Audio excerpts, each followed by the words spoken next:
Start. सभी सम्माननीय बंधुओं को नमस्कार। आज मैं आरक्षण के ऊपर अपने कुछ विचार आप लोगों के समक्ष साझा करना चाहता हूं। मेरा आपसे निवेदन है कि आप इन विचारों को पूरी तरह सुनें और सुनकर के अपनी प्रतिक्रिया इस पर दें। भाइयों, आज आरक्षण एक वो प्रक्रिया है कि आज 70 वर्षों बाद भी इसको हमेशा बढ़ाया जाता रहा है और अफसोस ये है कि इस पर चाहे वो कोई भी पार्टी हो, किसी भी पार्टी के सांसद और विधायक और जो भी प्रतिनिधि जो इस पर बोलना चाहिए वो एक भी नहीं बोलते हैं। अब हमें आरक्षण के बारे में कोई ऐसे विचार लाने पड़ेंगे जिससे सरकार की भी समस्या पूरी हो जाए और हमारी आपकी समस्या भी पूरी हो जाए। हम और आप आरक्षण के विरोधी नहीं हैं, लेकिन आरक्षण की जो व्यवस्था है उसमें कुछ बदलाव करना बहुत जरूरी है। मैं आरक्षण की व्यवस्था के लिए बदलाव के लिए आपके सामने कुछ चीजें रखना चाहता हूं। उसका ये है कि जैसे सुप्रीम कोर्ट कई बार कह चुका है कि आरक्षण 50% से अधिक नहीं होना चाहिए, लेकिन इस देश का दुर्भाग्य है कि यहाँ सुप्रीम कोर्ट के फैसले को भी पलटा जाता है। चाहे वो कांग्रेस शासन हो, साहबानों के प्रकरण में सुप्रीम कोर्ट के फैसले को पलटा गया, चाहे अभी वर्तमान में अगस्त 2018 में जो सुप्रीम कोर्ट ने जो SC/ST एक्ट के मामले में फैसला दिया था उसको भी पलट दिया।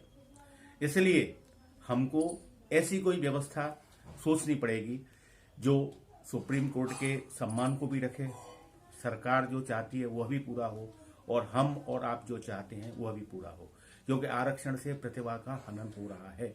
कहीं कहीं कई प्रदेशों में आरक्षण 50% से अधिक भी जा रहा है। मेरा आप सभी लोगों से एक सुझाव है कि इस आरक्षण की व्यवस्था को, जिसमें आरक्षण में भी जो 4 वर्गों में हमें बांटा गया है, उसके अलावा हमको कई जातियों के आधार पर आरक्षण दिया जाए, इसको हम लेकर के आगे बढ़ेंगे। मेरा सुझाव ये है कि 50% आरक्षण जो सुप्रीम कोर्ट भी कहता है, शासन इसको रखे, इसमें किसी प्रकार की कोई आपत्ति नहीं है।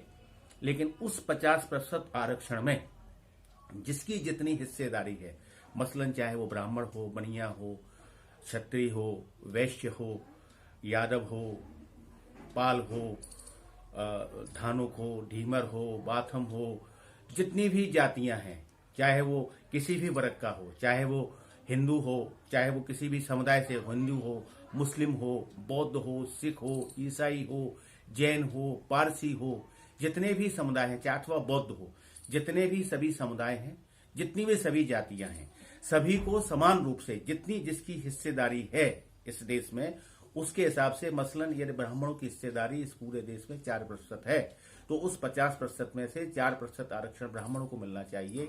जाटवों की हिस्सेदारी यदि 5% है तो 5% उनको मिलना चाहिए। यादवों की हिस्सेदारी जितनी है, रावतों की हिस्सेदारी जितनी है, बाकी जितनी भी छोटी जातियां हैं, उन सभी जातियों का निर्धारण करके, उनकी जनसंख्या का निर्धारण करके उनको उसके हिसाब से आरक्षण दिया जाए, जो कि 50% तक सीमित हो। 50% जो बाकी है उसमें आरक्षण न दिया जाकर वो प्रतिभा के आधार पर चयन किया जाए, जिससे सरकार की मंशा भी पूरी होगी और आरक्षण विरोधी जो हैं उनका भी ये होगा कि प्रतिभा का हनन भी नहीं होगा, सामाजिक सद्भाव भी बना रहेगा, प्रतिभा का भी विकास होता रहेगा। इसके साथ साथ हमको ये देखना है कि इस आरक्षण का लाभ हमें किसे देना है। इस आरक्षण का लाभ हम उन बच्चों को देंगे जिन बच्चों ने कक्षा 5वीं की, कक्षा 8वीं की, कक्षा 10वीं 12वीं की परीक्षा शासकीय स्कूलों से पास की हो, क्योंकि वास्तव में ही वही गरीब होता है जो शासकीय स्कूलों से में पढ़ता है। शासकीय पहली बाध्यता इसमें यह हो कि उन्हीं बच्चों को आरक्षण मिले जिन्होंने शासकीय स्कूलों से कक्षा 5वीं, 8वीं, 10वीं और 12वीं की शिक्षा प्राप्त की हो। दूसरा, इसमें सबसे बड़ी बात यह है कि उन्हीं माता पिता के बच्चों को आरक्षण का लाभ मिले जो किसी भी शासकीय सेवा में नहीं हो। उन्हीं माता पिता के बच्चों को आरक्षण का लाभ मिले जो आयकर दाता नहीं हो। उन्हीं माता पिता के बच्चों को आरक्षण मिले जिनके पास अपने खुद का शहरी क्षेत्र में 1000 वर्ग फुट से ज्यादा का प्लॉट न हो और ग्रामीण क्षेत्र में 1500 स्क्वायर फीट से ज्यादा का प्लॉट न हो। ग्रामीण क्षेत्र में जिसके पास 4 एकड़ से अधिक जमीन न हो, और भी उसमें कुछ प्रावधान किए जा सकते हैं, जिससे वास्तव में उन्हीं लोगों को आरक्षण का लाभ मिलेगा जिन्हें आरक्षण का लाभ मिलना चाहिए। बाकी 50% में प्रतिभा के आधार पर सभी समाजों के साथ न्याय हो, प्रतिभा का भी सम्मान हो, सामाजिक सद्भाव भी हो।